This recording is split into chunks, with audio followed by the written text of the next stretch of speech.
أعوذ بالله من الشيطان الرجيم ما أصاب من مصيبة إلا بإذن الله ومن يؤمن بالله يهد قلبه والله بكل شيء عليم رب اشرح لي صدري ويسر لي أمري واحلل عقدة من لساني يفقه قولي فالحمد لله والصلاة والسلام على رسول الله وعلى آله وصحبه أجمعين. Assalamu alaikum, Quran Weekly. We are now on the 28th Juzz, and very difficult Juzz to pick an ayah from, but I've picked an ayah from Surah At-Taghabun, an ayah that I still remember when my teacher Dr. Abdul Sami taught. I sat there crying. The 11th ayah of Surah At-Taghabun, Surah number 64, that is, when Allah says, Ma asaba min musibatin, no calamity of any sort ever strikes you. Musibah is calamity. But asaba in Arabic also means to target. To target. Allah is teaching us by use of this word that nothing ever happens to you that wasn't actually meant for you. It was specifically targeted to you, and that difficulty hit its target. And a musibah isn't necessarily a bad thing. It's something that Allah wanted to have happen to you. And Allah lets you know, illa bi-idhnillah. Get it through. The word ma in the beginning of the ayah is actually a refutation. Don't you ever think that it was anyone other than Allah that put you through what you're going through. It was always Allah. It is Allah's permission that allowed for what happened to you to happen to you. Good or bad. It was Allah's will directly. If you're not happy with Allah's will, which what we call ma sha Allah, whatever Allah wills. Raditu billahi, raditu bi mashyatillah. I am pleased with the will of Allah. Whatever Allah wills. Whether I'm suffering as a result of it, or whether I'm overjoyed as a result of it, I am pleased with the will of Allah. That is truly accepting that I am a slave of Allah, that He is my master. Allah says there is not a single calamity that hits you, except that it's by Allah's permission. وَمَن يُؤْمِن بِاللَّهِ. And throughout that calamity, whoever can maintain their faith. And it's a conditional statement. You know why it's a conditional statement? Because when calamity hits is when people lose their faith. That's when you start questioning God. That's when you start questioning, why would Allah do this to me? If He loves me and if He created me and He wants to take care of me, what kind of a Rahman is this that is putting me through these things? When that happens, then you no longer have faith. Allah says, whoever can maintain their iman during calamity, yahdi qalbahu, Allah will give him there's one gift. If you had this gift, you don't need anything else in life. Allah will give that gift to this person. Yahdi qalbahu, He will guide his heart. There is nothing more valuable in this world than Allah guaranteeing someone guidance. There's nothing more valuable.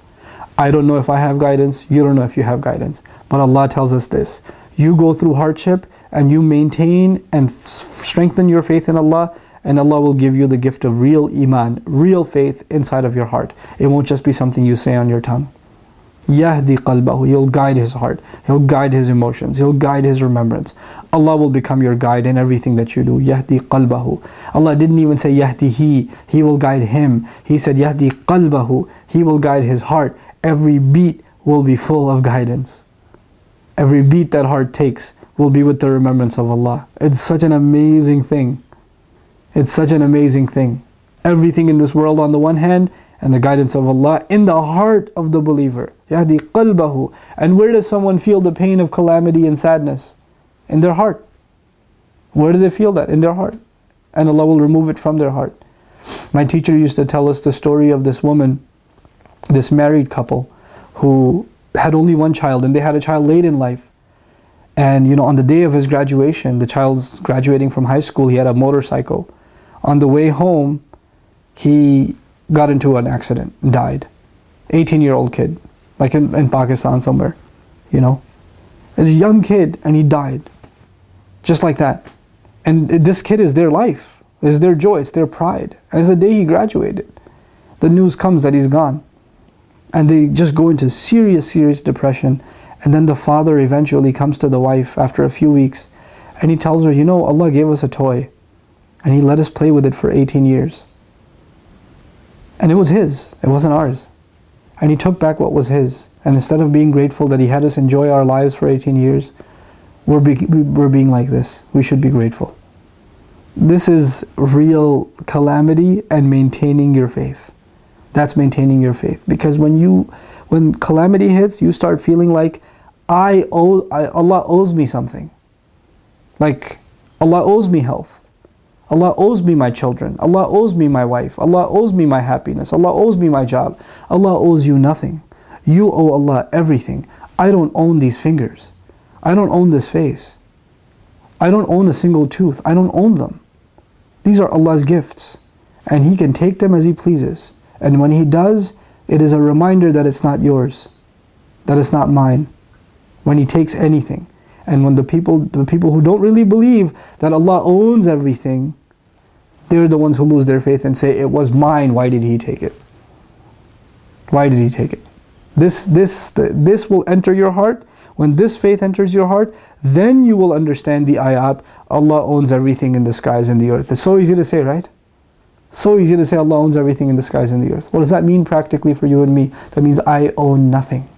I don't even own myself. You know the thing we say to each other as I close? The thing we say to each other when we die? Inna lillahi wa inna ilayhi raji'un. We belong to Allah. To Him we are returned.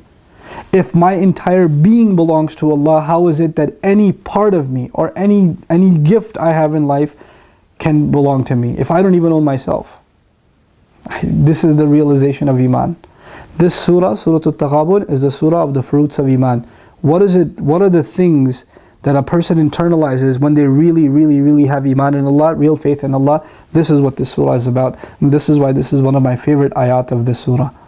وَمَنْ يُؤْمِن بِاللَّهِ يَهْدِ قَلْبَهُ. I pray that Allah guides all of our hearts, and I conclude with the conclusion of the ayah, وَاللَّهُ بِكُلِّ شَيْءٍ عَلِيمٍ. And Allah fully knows everything that goes on. Allah knows what you're going through. It's not like He doesn't know.